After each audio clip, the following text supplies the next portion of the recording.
How do you feed 400 people from one farmhouse kitchen with no caterer, no restaurant, no help hired from outside, no electricity even, just the women of a community and their own two hands and a few wood stoves? It sounds impossible. And yet it happens dozens of times every wedding season all across the plain country, and it has happened the same way for 200 years. An Amish wedding is one of the great feats of cooking in all the world, a feast for hundreds, put on entirely by the community for the community. And today I am going to take you inside it and show you how it is done, the whole astonishing system of it, and tell you about the one dish that sits at the very heart of every Amish wedding dinner, the dish they call roast, which is not what you think it is. By the end of this, you will understand something about how our people live and love and work together that I think will move you as much as it still moves me after a lifetime of weddings. Let me set the scene for you first, because an Amish wedding is not like any wedding you have been to. It happens in the autumn, mostly after the harvest is in, when the work of the fields is done and there is time for celebration. It happens on a weekday, often a Tuesday or a Thursday, and it happens not in a church, for we have no church buildings, but in a home, in the bride's family's farmhouse or a barn or a shop cleared out for the day. And it is enormous. The whole community comes, all of it, hundreds of people, family and friends and neighbors from all around, 300, 400, sometimes more. And all of them must be fed, not once, but often twice, a great dinner at midday and a supper in the evening. And all of it must be cooked and served from that one farm by the women of the community working together. There is no hiring it out. There is no ordering it in. It is done by hand, by the people, for the people, and that is the whole beautiful heart of it. Now, how is such a thing even possible? It is possible because of the system and because of the community. And I want you to understand both. The work does not fall on one family, it falls on everyone. In the weeks before the wedding, the whole community organizes itself. Certain women are named as the cooks, the head cooks, experienced women who have done it many times and know the whole great operation by heart. Others are named to help them. The bride's family provides much of the food, but the whole community contributes, bringing this and that, lending their hands, their pots, their tables, their very dishes. It is planned like a military campaign, every task assigned, every hour accounted for, because feeding 400 people is no small thing, and it cannot be left to chance. And on the day and in the days before, the women gather and they cook together, dozens of them, in a great tide of shared labor. And what would be impossible for one is accomplished almost easily by many. That is the lesson at the heart of it, the same lesson as the canning day, only greater. Many hands. The plain people have never forgotten what the modern world has, that we are made to do the great works of life together, and that together there is almost nothing we cannot do. Let me tell you about the food, because it is glorious, and it starts with that dish I mentioned, the roast. Now, when I say roast, you think of a roast of meat, a roast of beef, perhaps, but that is not what an Amish wedding roast is. The roast, or rosht, as it is said in the Old Tongue, is a great dish of chicken and bread filling baked together, and it is the signature dish of the Amish wedding. The dish, without which it would not be a wedding at all. It is made in enormous quantity in great roasting pans, batch after batch. Chicken, cooked and pulled from the bone, is mixed together with a bread stuffing. much like the Christmas filling. Bread and butter, and celery, and onion, and seasoning, and broth and egg. And the chicken is folded all through it, and it is baked until the top is golden and crisp, and the inside is soft and rich and savory. It is chicken and filling married together into one dish, and it is served by the great pan to the hundreds of guests. And it is the taste of a wedding, the taste every plain person associates with that gladdest of days. To eat roast is to be at a wedding. There is no other time it is made in such a way. And I want you to understand the sheer scale of it because it staggers the mind. To make roast for 400 people, you need a great many chickens, dozens upon dozens of them. And in the old way, those chickens were raised on the farm for this very purpose and killed and dressed by hand in the days before the wedding. The plucking and cleaning of that many birds is itself a great labor done by teams of people working together. Then all that chicken must be cooked and pulled from the bone, hours and hours of it, great tubs of pulled chicken. And the bread for the filling, loaves and loaves of it, baked or saved and dried and torn up by the dishpan full, and the celery and onion chopped in mountains, and the butter by the pound, and it is all mixed together in vessels so large you could bathe a child in them, and baked off in batch after batch after batch, the ovens going all day long. When I tell you it is an astonishing quantity of food, I want you to truly picture it, the tubs and the pans and the mountains of it, all made by hand.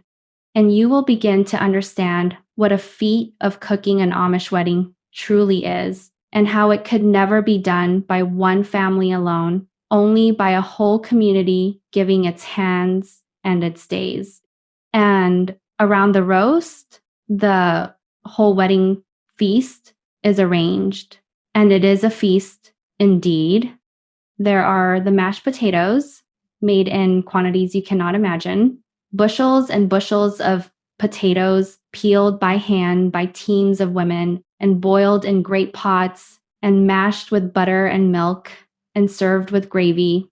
There is the creamed celery, that special dish again, for celery is deeply tied to weddings among our people. So much so that in the old days, the amount of celery a family planted in their garden in summer might hint to the neighbors that a wedding was coming in the fall. Celery was set in jars along the wedding tables as decoration and cooked into the creamed celery, and it is a true wedding dish. There are the cooked vegetables, the corn and the beans put up from summer. There is coleslaw and applesauce and the sweets and sours, the pickles and beets and chow chow in their dishes all down the long tables. There is bread and butter, the good homemade butter. It is the full abundance of the plain table multiplied to feed a multitude. And then the desserts. And a wedding has desserts beyond counting. There are pies, hundreds of pies baked by the women in the days before, every kind, fruit pies and cream pies and the pumpkin and the shoe fly. There are cakes, and there is often a wedding cake, though simpler than the towering things of the outside world. And there are cookies by the thousand, and among them, always the whoopie pies and the sugar cookies and a special treat or two. And there are the dishes of candy and nuts and fruit set out. It is a groaning abundance, a table that goes on, and it speaks of the joy of the day and the love of the community poured out in the language of food. The women bake for days and days, hundreds and hundreds of pies and thousands of cookies, and it is a labor almost beyond belief. And they do it gladly, joyfully, because it is for a wedding, because it is for the joining of two young people and the beginning of a new home. And there is no gladder work in all the plain life than that. And there is a special place at the wedding table that I must tell you about called the ek, which means the corner. The ek is the corner of the table where the bride and groom sit, along with their attendants, in the place of honor where everyone can see them. And it is decorated as fine as a plain wedding gets, with the best dishes and the celery standing up in jars, and sometimes a special cake or fine set of dishes just for the couple. The bride and groom sit at the ek through the meal, and the very finest of the food and the most careful of the serving is directed there to honor the new couple on their day. It is the closest thing a plain wedding has to a head table. And all through the great feast, the ek is the bright center of it. The two young faces there at the corner, shy and glad, and a little overwhelmed by it all. The whole community feasting around them in their honor. Let me tell you how the serving works, because even that is a marvel of organization. You cannot seat 400 people at once in a farmhouse.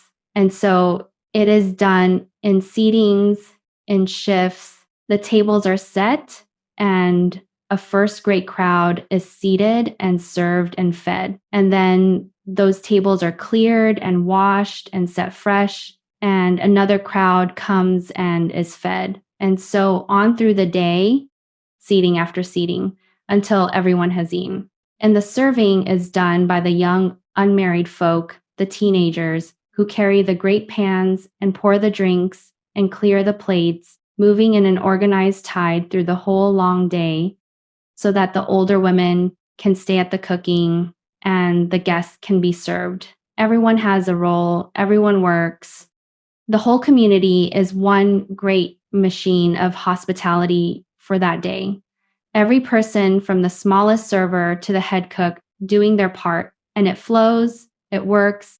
400 people are fed twice over, and it all comes off because everyone knows their task and everyone gives their labor freely for the joy of the couple and the good of the community.